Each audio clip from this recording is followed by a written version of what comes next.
Alright everybody, so I'm working on the 76 Jeep J10. Haven't made a video for this in a long time.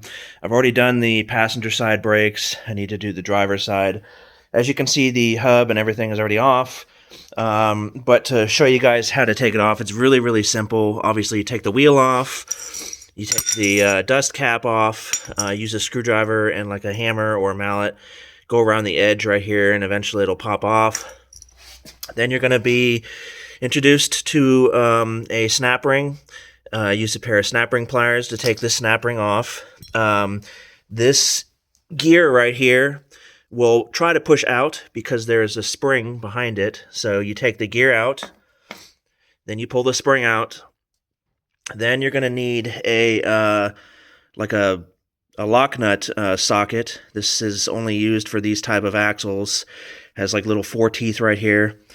There's going to be a first lock ring. You loosen that up. It'll probably be hand tight almost.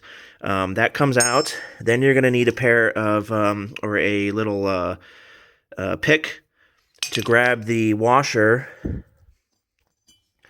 There's a washer that goes right on top of that. There's like a little groove that it fits on. Then behind that, there's going to be another lock nut. So then you can pull the hub out. So it's really simple. So I'm not going to go over this for an hour. It's just 5 or 6 parts that come off like Legos.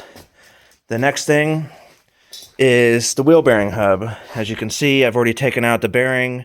There's one in the back behind it as well.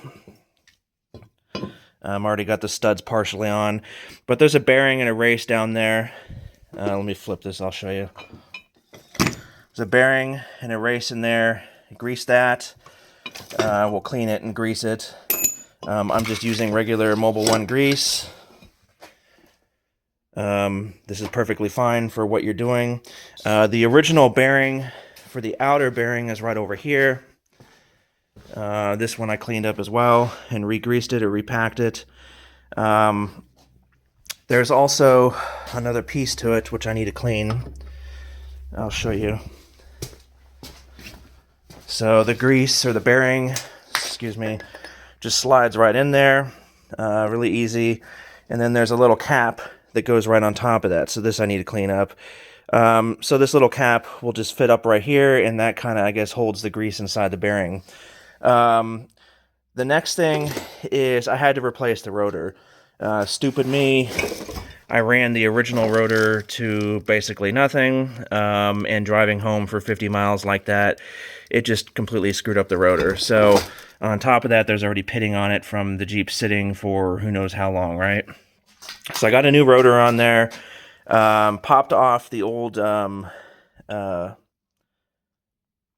studs, and to pop them off, just take an old lug or whatever and screw it on there. Take your 5-pound sledgehammer and just pound them off one by one, and that's how you get the rotor separated from the hub. Now, this might be like rust welded on. Just take your hammer and bash around the edges, and eventually it'll pop off. Now, to get the new studs on, or your old studs, which I'm reusing, you just pop them in. And what I did was I took one of the sockets, the 1/2 inch adapter, and I put it on the end and kind of pounded it on just to get it in there, or just to get it set in there. Now what I'm going to do, and this is very heavy one-handed, is I'm going to pull them on. So one way you can pull them on is you can use washers. I don't have any more washers on hand, so I'm just going to use a nut. And then you can take the lug nut, which is already in this socket. You can thread it in here.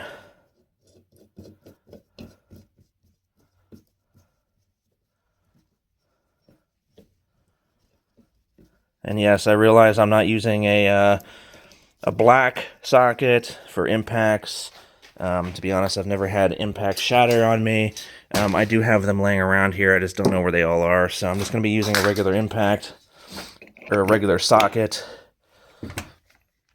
Put your impact on there. And get this damn thing in here one-handed.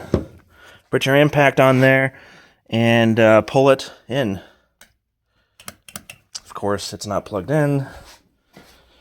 Let me plug this thing in.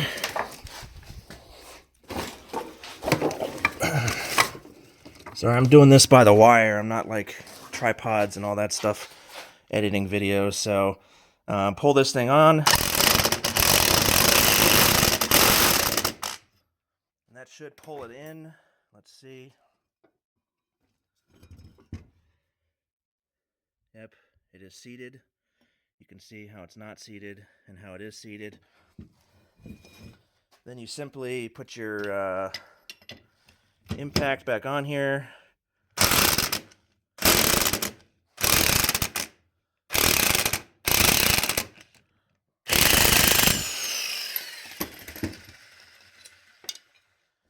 Pull your lug off and then do that for the rest of them. So it's that simple. I'm going to be doing the rest of them now. I'm going to end this video. So if you guys have any questions on how to take this hub off, again, it's very simple. Snap ring, pull this big gear out, pull this spring out, or if you have a later model Wagoneer like I do, it has like a little metal sleeve, same thing. Get your 4-point lock nut socket, unscrew the first lock nut, take the little bearing or whatever on it off, get the last lock nut out, and then the whole hub should pull out. It's that easy. Make sure you clean all this up with the old grease. Check the spindle to make sure it's not all worn out. Thankfully, after 100,000 miles almost, this thing looked brand new still.